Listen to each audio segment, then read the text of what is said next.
presidente constitucional de los Estados Unidos mexicanos, licenciado Andrés Manuel López Obrador.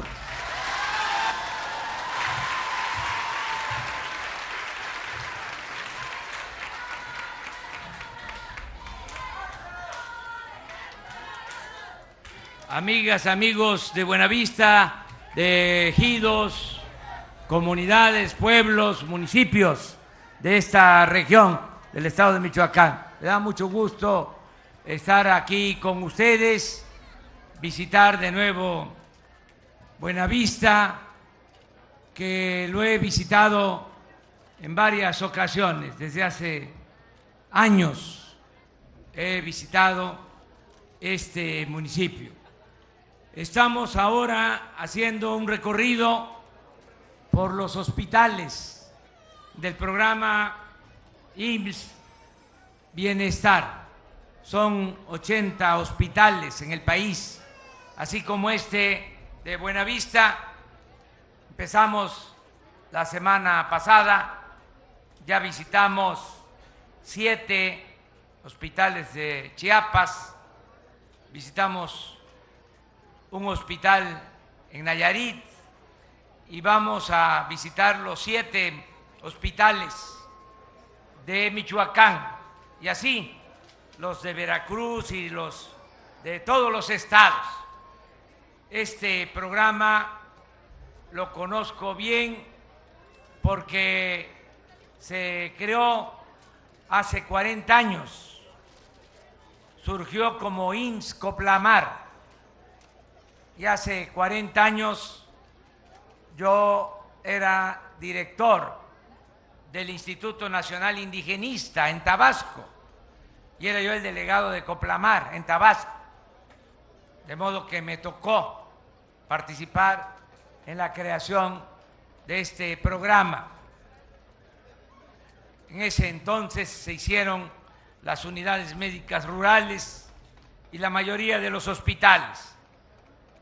Hace 40 años las unidades médicas y 39, 38 años los hospitales para atender el segundo nivel médico, hospitales de 40 camas. Estos son nuevos, igual que el de Villamar que vimos ayer, tienen menos tiempo, se fundaron en el 2010 este hospital y el de Villamar, pero por lo general la mayoría tiene cerca de 40 años.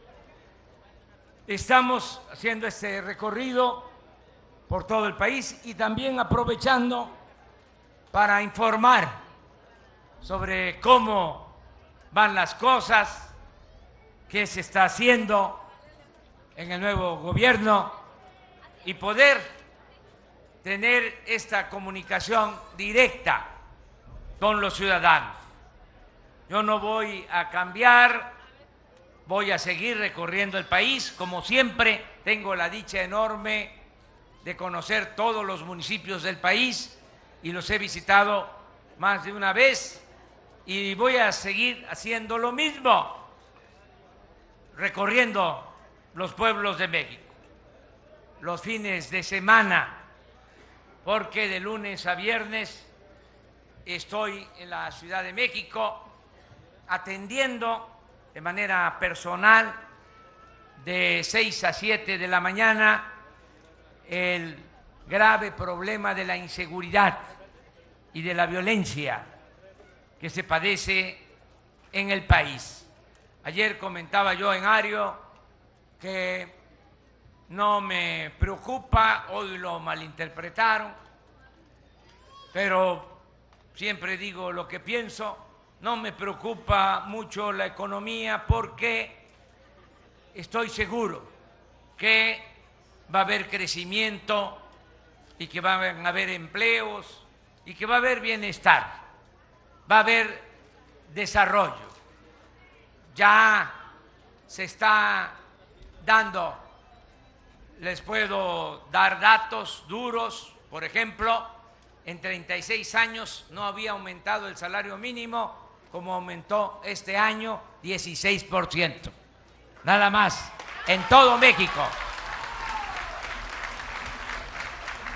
Les voy a dar otro dato que a lo mejor ayude a entender lo que estoy planteando.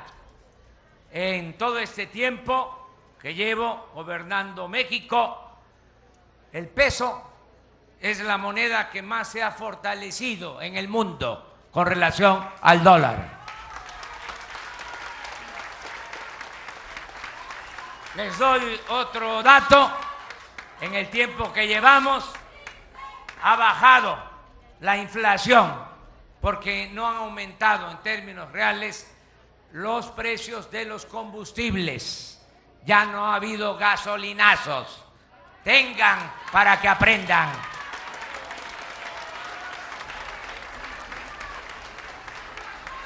Pero tampoco me preocupa mucho el principal problema del país, que es la corrupción, porque estoy decidido a acabar la corrupción. La vamos a erradicar, la corrupción. Se va a acabar la corrupción y la impunidad. Me canso ganso.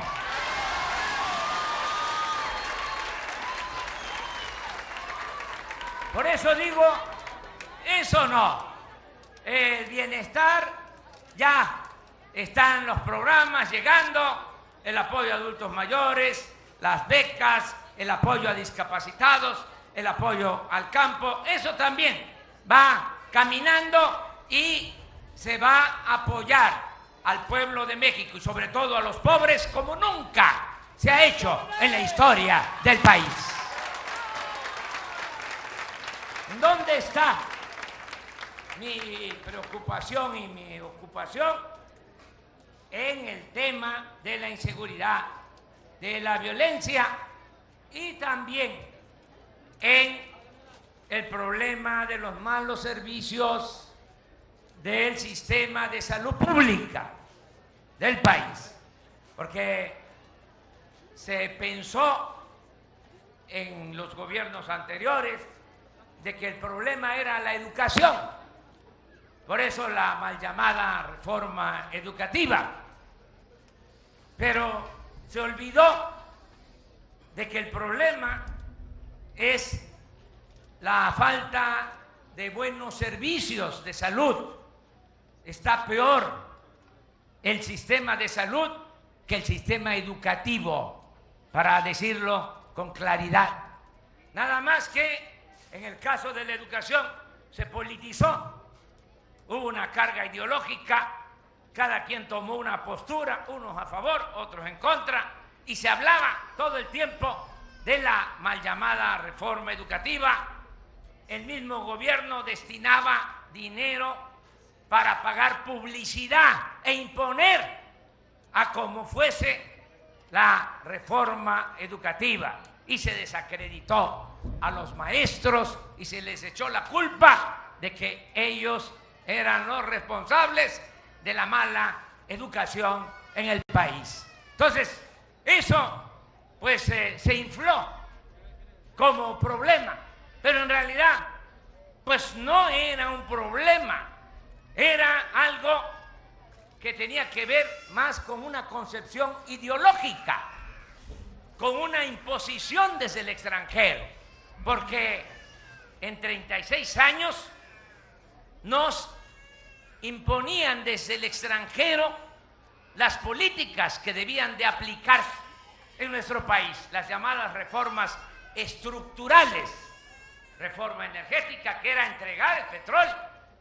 reforma laboral, era dejar sin derechos a los trabajadores, reforma fiscal, aumentar los impuestos, reforma educativa, privatizar la educación, que pudiesen estudiar los que tuviesen para pagar, escuelas privadas, es decir, colegiatura, y se abandonó por completo la educación pública.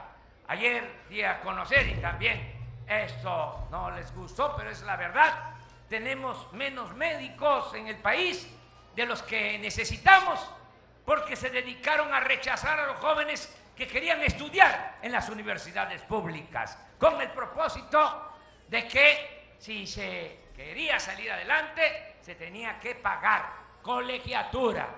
Se apostó a privatizar la educación. Yo no estoy en contra de la educación privada. El que tiene para pagar una escuela privada lo puede hacer, está en su derecho, pero el gobierno está obligado a garantizar la educación pública, gratuita, de calidad, en todos los niveles escolares. Bueno, se debatió mucho sobre esto, pero les puedo decir de que ya se termina la política neoliberal, esos 36 años, que para los que conocen más la historia, pues pueden buscar un paralelismo. Es lo que duró el porfiriato. Porfirio Díaz estuvo 34 años en el poder. La política neoliberal empezó en 1983 hasta el 2018, 36 años. Por eso hay algunos que todavía no alcanzan a entender de que eso ya se terminó, ya se acabó, ya no estamos aplicando esa política, ni vamos a aplicar las recetas que envían desde el extranjero. No vamos a hacer caso a la agenda que nos dicten desde el extranjero. La agenda es la nuestra.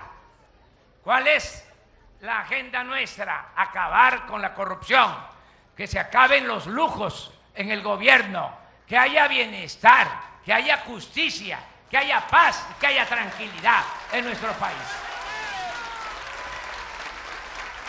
Bueno, pero cierro el paréntesis para decir, bueno, se abandonó el tema y sobre todo el problema de la salud y se fraccionó todo el sistema de salud, porque por un lado se quedó la Secretaría de Salud del Gobierno Federal manejando 7 hospitales en todo el país.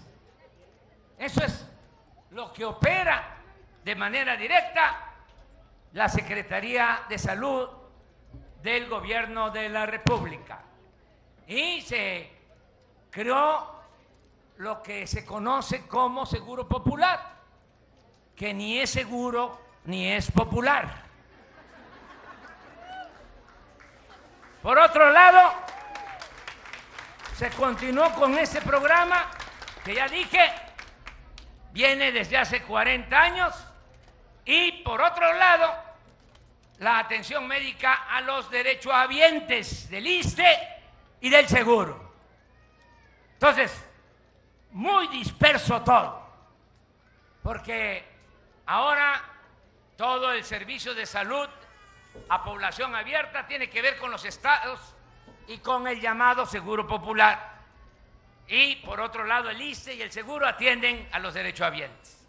Bueno, ahora van a ser 2 sistemas, nada más, 2 sistemas, el de derechohabientes, IMSS y ISSSTE, para los que tienen seguridad social, que es como la mitad de la población, y el sistema de atención a la población que no tiene seguridad social, que es la otra mitad de la población, un poco más.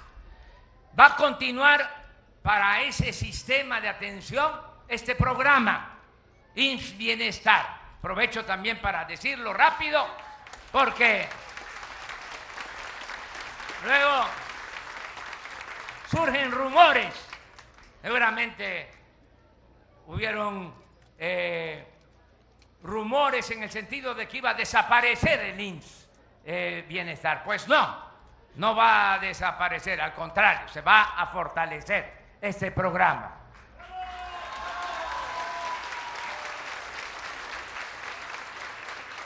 Y se va a sustituir lo del Seguro Popular por un sistema de atención universal a la salud, porque ya no van a haber los llamados cuadros básicos, Esa es una gran injusticia. Aquí el cuadro básico del hospital tiene 300 medicinas o claves, 300. El cuadro básico del sistema ordinario del seguro, como 700. Y el cuadro básico de las unidades médicas rurales, como 130, 140. O sea que hay enfermos de primera, de segunda y de tercera. Eso se va a terminar. Va a haber atención médica y medicamentos gratuitos, todos los medicamentos para la población. Y nos va a alcanzar el dinero, porque no es un asunto de presupuesto, es que se robaban hasta el dinero de las medicinas.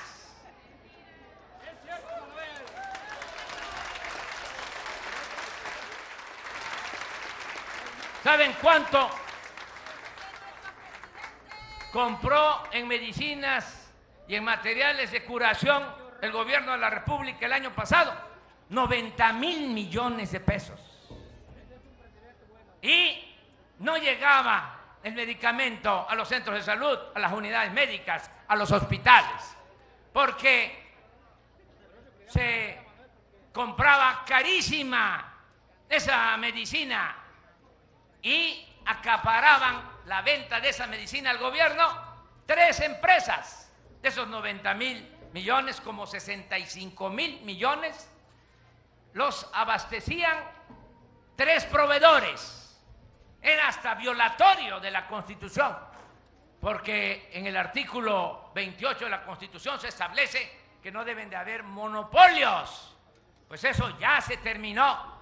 Y está aquí conmigo la oficial de Hacienda, porque ahora todas las compras de medicamento tienen que hacerse de manera consolidada, sin corrupción, con transparencia, y vamos a ahorrar mucho dinero y nos va a alcanzar el mismo presupuesto para entregar de manera gratuita todas las medicinas al pueblo de México.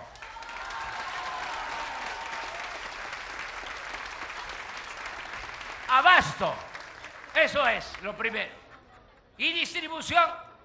Y ayer decía yo en Paracho y antier en Tepic, de que cómo llega la Coca-Cola y la Sabrita hasta la comunidad más apartada y no van a llegar las medicinas.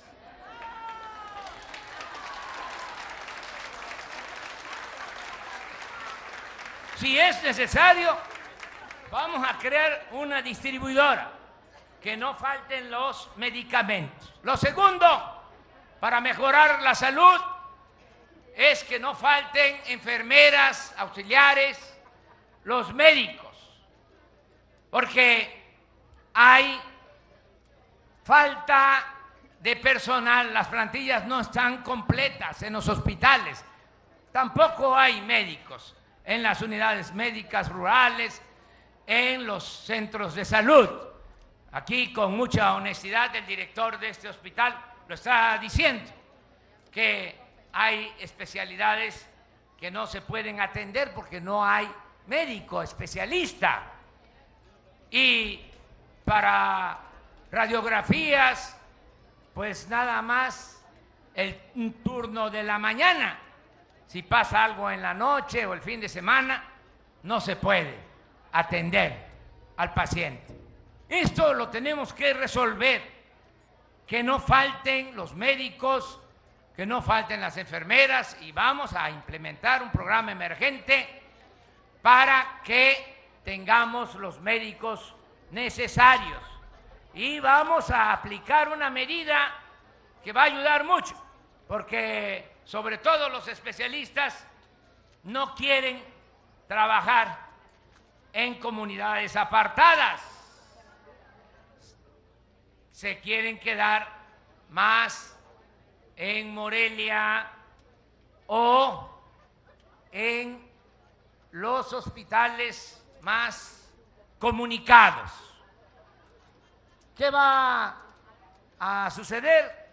que el que quiera quedarse en Morelia trabajando, pues va a poder ejercer su profesión porque es un derecho, el derecho al trabajo. Nada más que el especialista que trabaje acá en Buenavista va a ganar más que el que trabaje en Morelia.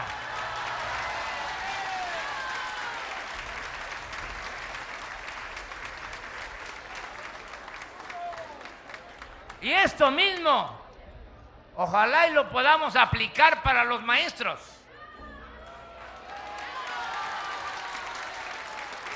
Porque salen de la normal o de la escuela, los mandan a comunidades apartadas, pero ya están pensando desde que llegan cómo irse acercando.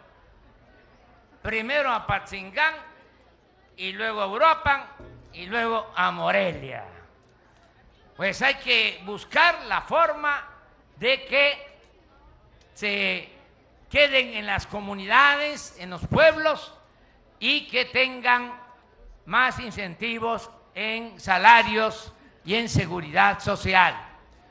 Eso es importante, el que se resuelva la ausencia de médicos generales y especialistas y de enfermeras en todo el sistema de salud. Lo tercero es el que se mejore la infraestructura de salud, porque este hospital pues fue del 2010, pero hay hospitales que tienen ya cerca de 40 años, que están muy abandonados, y las unidades médicas rurales que se hicieron hace 40 años, pues conozco que se construyeron todas con materiales prefabricados, y hay algunas que siguen así. Por eso se requiere mejorar toda la infraestructura de salud. Y el punto 4 es que se va a regularizar la situación de los trabajadores de la salud. Hay 80,000 trabajadores de la salud que no tienen plazas, que están trabajando de honorarios o como eventuales. Se les va a regularizar. No lo vamos a hacer de la noche a la mañana porque va a implicar presupuesto adicional, pero sí estoy haciendo el compromiso que en mi gobierno se va a regularizar, van a quedar todos los trabajadores de salud con base. Ese es mi compromiso.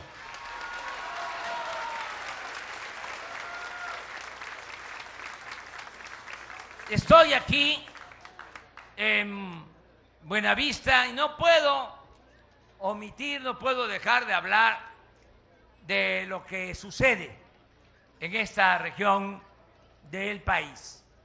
Esta es una de las regiones con más violencia en México, como aquí lo expuso el ciudadano gobernador.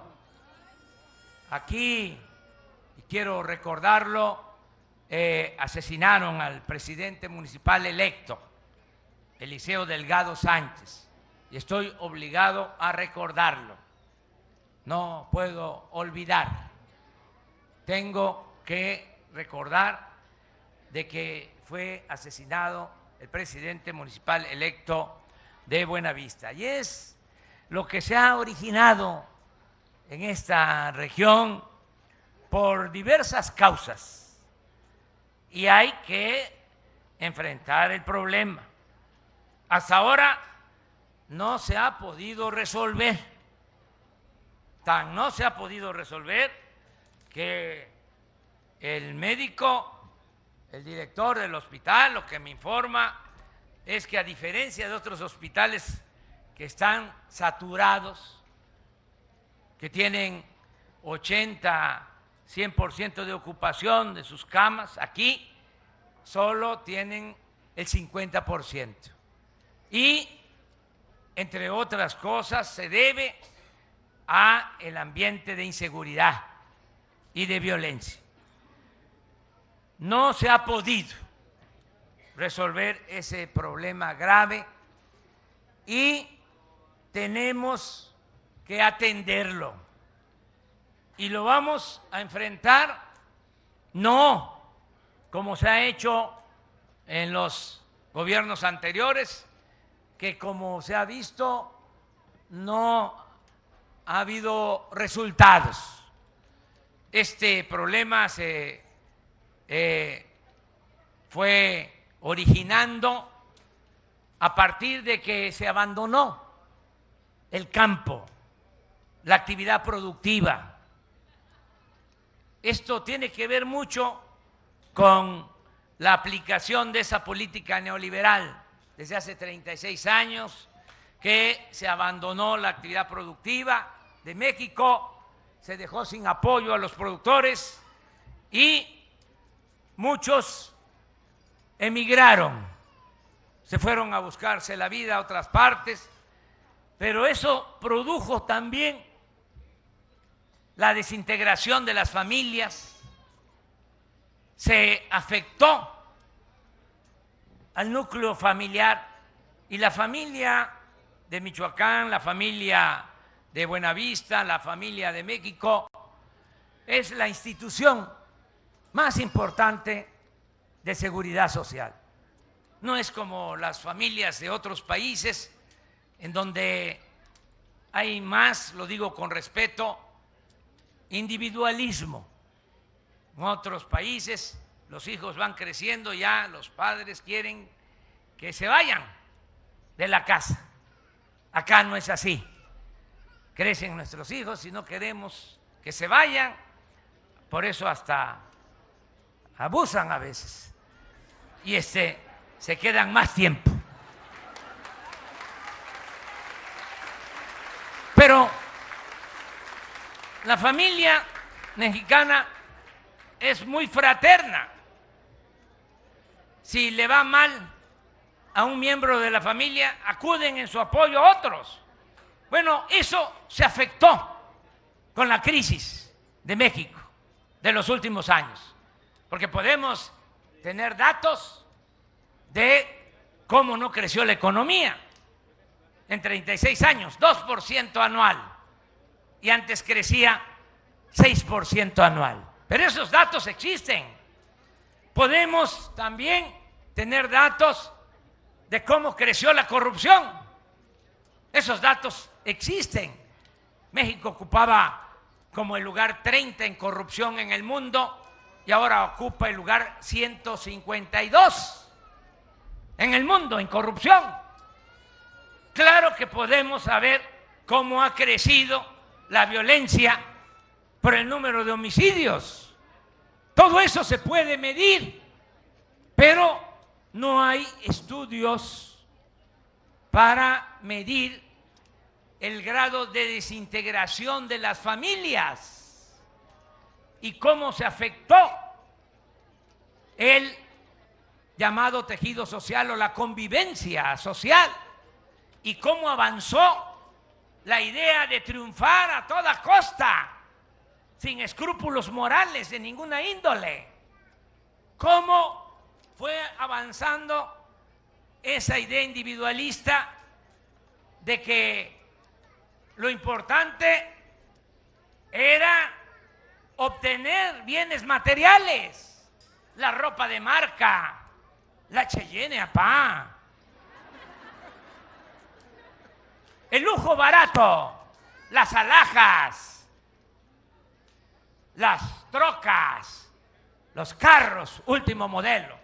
Se olvidó que la verdadera felicidad no son los bienes materiales. La verdadera felicidad es estar bien con uno mismo, estar bien con nuestra conciencia y estar bien con el prójimo. Y se afectaron los valores culturales, morales, espirituales. Entonces, todo esto trajo este grave problema de inseguridad y de violencia. ¿Y qué hicieron los gobernantes? En vez de atender las causas, pensaron que lo iban a resolver con el uso de la fuerza, con medidas coercitivas, como si se pudiese apagar el fuego con el fuego. La violencia no se puede enfrentar con la violencia, el mal no se puede enfrentar con el mal. El mal hay que enfrentarlo haciendo el bien. Por eso tenemos que cambiar la estrategia y procurar impulsar actividades productivas y que haya empleos. Por eso vamos a apoyar a los productores de toda esta región. Ese es mi compromiso. Va a aplicarse un programa que se llama Sembrando Vida, que ya lo estamos aplicando en Chiapas. Estamos sembrando 500,000 hectáreas ya en el sur-sureste del país y se le están dando empleos a 200,000 trabajadores. Se les está pagando jornales para cultivar sus parcelas, para que haya trabajo y haya opciones en el campo y no se vean los jóvenes obligados a tomar los caminos de las conductas antisociales, que no los enganchen, que volteemos a ver a los jóvenes, nosotros, que los jalemos, los abracemos y los llevemos por el camino del bien. Tenemos que atender a los jóvenes, nunca más darles la espalda a los jóvenes. ¿Saben qué hicieron los pasados gobiernos? Nada más etiquetarlos, llamarles ninis, que ni estudian ni trabajan, y no hicieron nada por rescatar a los jóvenes. Lo único que veo de atención a los jóvenes es este programa CARA que hay en los hospitales del Seguro Social. Ahora hay un programa que se llama Jóvenes Construyendo el Futuro, que ha sido muy cuestionado, pero no me importa. Dicen que es populismo, no me importa. Si apoyar a los pobres, apoyar a los jóvenes es ser populista, que me apunten en la lista. ¿Saben cómo es el programa? Que todo el joven que no tiene estudio, que no tiene trabajo, es contratado para trabajar como aprendiz, 3,600 pesos mensuales. No va a quedar un joven sin beca. Vamos a entregar 10 millones de becas, como nunca en la historia del país, y vamos a darle trabajo a todos los jóvenes. ¿Saben cuántos hay ya ahora trabajando en ese programa? 600,000 jóvenes en el país. Y tenemos un presupuesto de 44,000 millones de pesos para ese programa. Aquí en Buenavista, todos los jóvenes que conozcan, que no están estudiando y que no tienen empleo, que los orienten.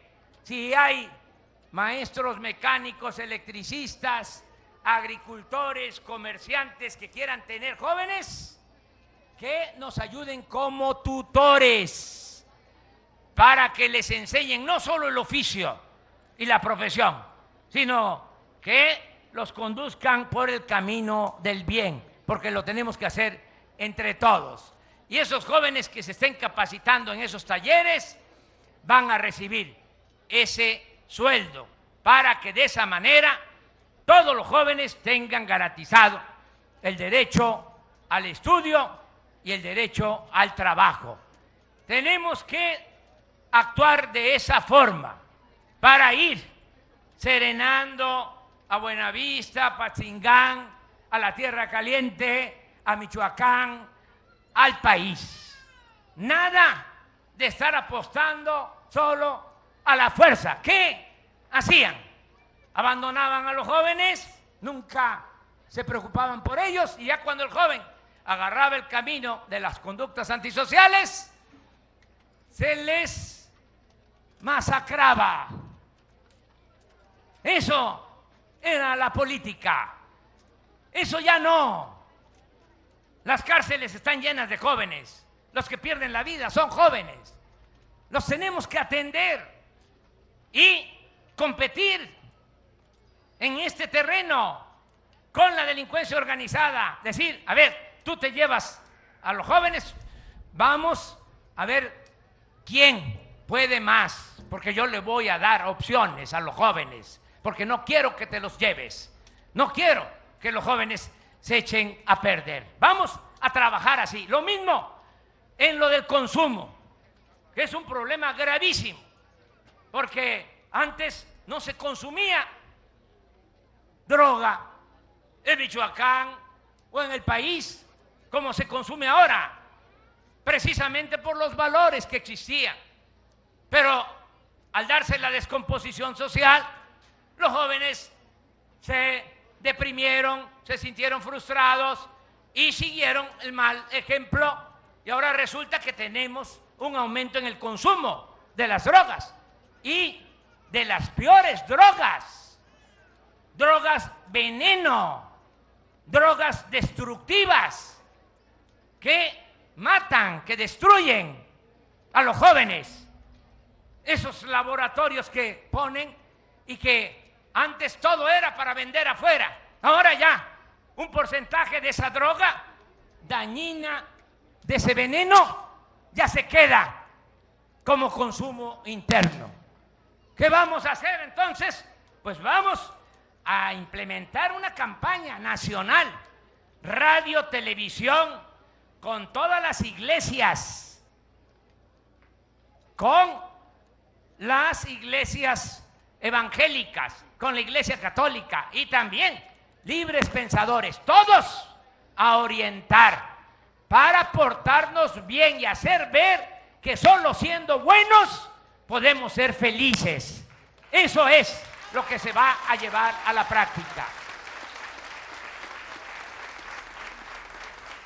Si no enfrentamos el problema del consumo, ¿cuándo vamos a resolver el problema de la inseguridad y de la violencia? Nunca.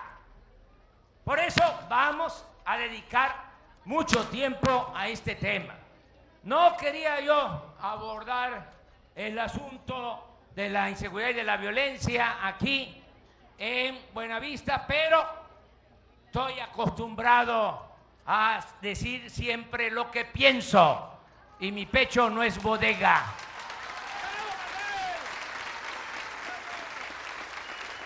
Va a salir adelante nuestro país y le vamos a dejar mejores condiciones a los que vienen detrás de nosotros. Estamos luchando por ellos. Ya nosotros vamos de salida.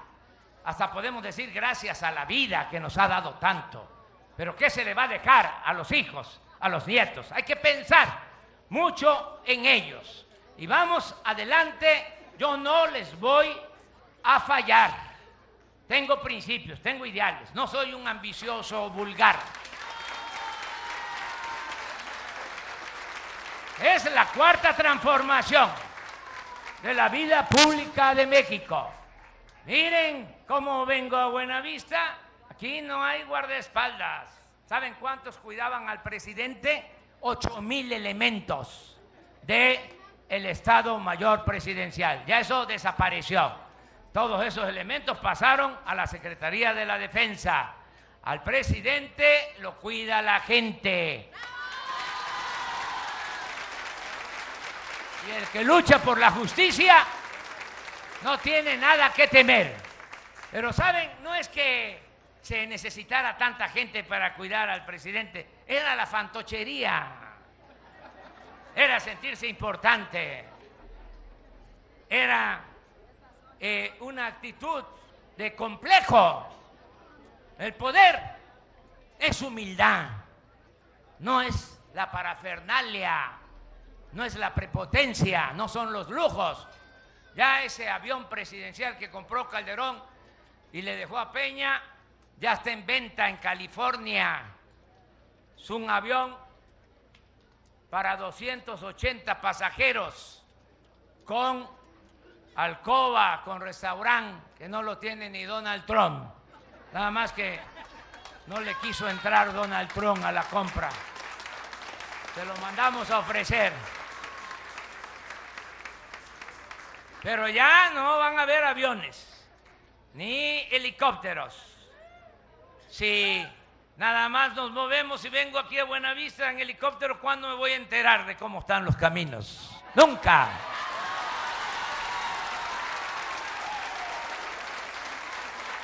Por eso celebro lo que acaba de decir el gobernador de Michoacán, de que también se venden los aviones, helicópteros del gobierno. No puede haber gobierno rico con pueblo pobre. Hay que recordar a Morelos, paisano de ustedes, decía que se modere la indigencia y la opulencia, que se procurara la igualdad. Para eso luchó Morelos. Decía que se eleve el salario del peón. Decía Morelos que se eduque al hijo del campesino y al hijo del barretero igual que al hijo del más rico hacendado. Decía Morelos que haya tribunales que protejan al débil de los abusos que comete el fuerte. Ese era Morelos, michoacano. ¡Que viva Morelos! ¡Que viva Melchor Ocampo! ¡Que viva Francisco J. Mújica! ¡Que viva el general Lázaro Cárdenas del Río! ¡Que viva Buenavista! ¡Que viva Patzingán! ¡Que viva la Tierra Caliente! ¡Que viva Michoacán! ¡Viva México! ¡Viva México! ¡Viva México!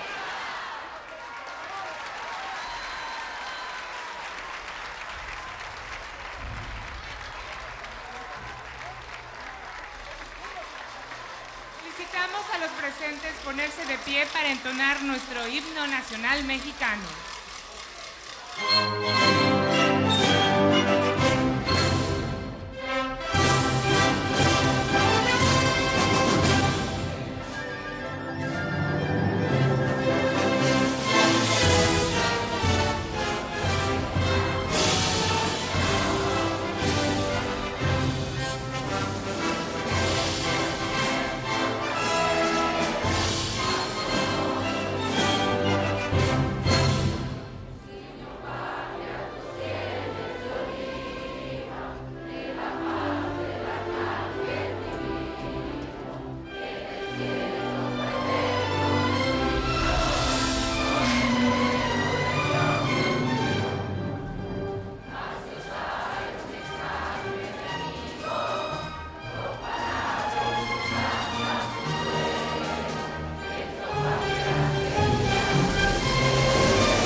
De esta manera concluye este evento. Se despide de ustedes el presidente constitucional de los Estados Unidos mexicanos, licenciado Andrés Manuel López Obrador. Agradecemos a ustedes su amable asistencia, deseándoles que tengan una excelente tarde.